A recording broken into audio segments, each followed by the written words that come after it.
अस्सलाम वालेकुम नाज़रीन सामीन। आज हम बनाने जा रहे हैं बहुत ही मज़ेदार सा बीफ गोला कबाब। उसके लिए हमने हाफ़ के जी बोनलेस बीफ ले ली है बगैर चर्बी के।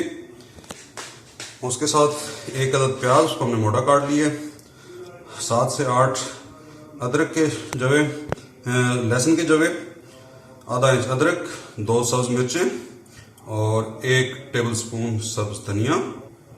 उसके अलावा हमने 2 टीस्पून सुरख मिर्च पाउडर, हाफ टी स्पून गरम मसाला, 2 टीस्पून हम इसको ले रहे हैं खुश्क धनिया का पाउडर, 2 टीस्पून नमक। आप इस पर ज़ायका कम या ज़्यादा कर सकते हैं।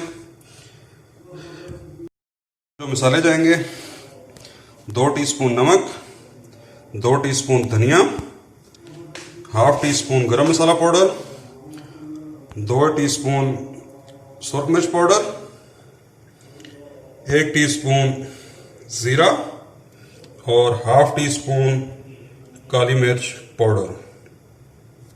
सब मसाले शामिल कर देंगे गोश्त के साथ। मसाले के बाद ये बाकी चीज़ें अदरक, लहसुन, प्याज और धनिया ये भी इसमें शामिल कर देंगे। अब हम इनको करेंगे अच्छी तरह से मिक्स। मिक्सचर को डाल देंगे चॉपर के अंदर।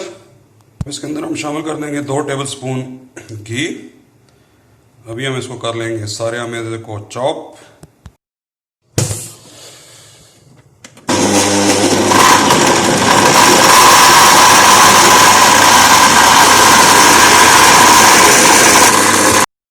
इसके अंदर हमने 1 लीमू का रस शामिल किया और अभी इसको हमने गूंद लिया। अब इससे हम बनाएंगे सीख के ऊपर गोला कबाब। ये जी हमने 2 टीस्पून ऑयल ले लिया, उसके अंदर हमने कबाब बना के इसको ऊपर डाल दिया। ये दूसरा सीख के ऊपर लगाया हुआ है, इसको निकालेंगे और डालेंगे। ये इस तरह से हम बना के इसको जनाब उतारते जाएंगे और ऑयल में डाल के फ्राई करते जाएंगे। तो हल्की आंच पे आप पका लें एक साइड से, फिर साइड टर्न कर लें, दूसरी साइड से पकाएं। पका के भी आप इनको फ्रीज कर सकते हैं और ऐसे भी आप इनको फ्रीज करके 1.5 महीने तक आराम से इस्तेमाल कर सकते हैं। हमारे बेहतरीन सा गोला कबाब तैयार है, बहुत ही जूसी और बहुत ही मज़ेदार। आप भी इस रेसिपी को ज़रूर ट्राई कीजिए। पसंद आए तो दोस्तों रिश्तेदारों से शेयर कीजिए। नेक्स्ट टाइम मिलते हैं किसी नई रेसिपी के साथ। तब तक के लिए अल्लाह हाफ़िज़। अस्सलाम वालेकुम व रहमतुल्लाहि व बरकातहू।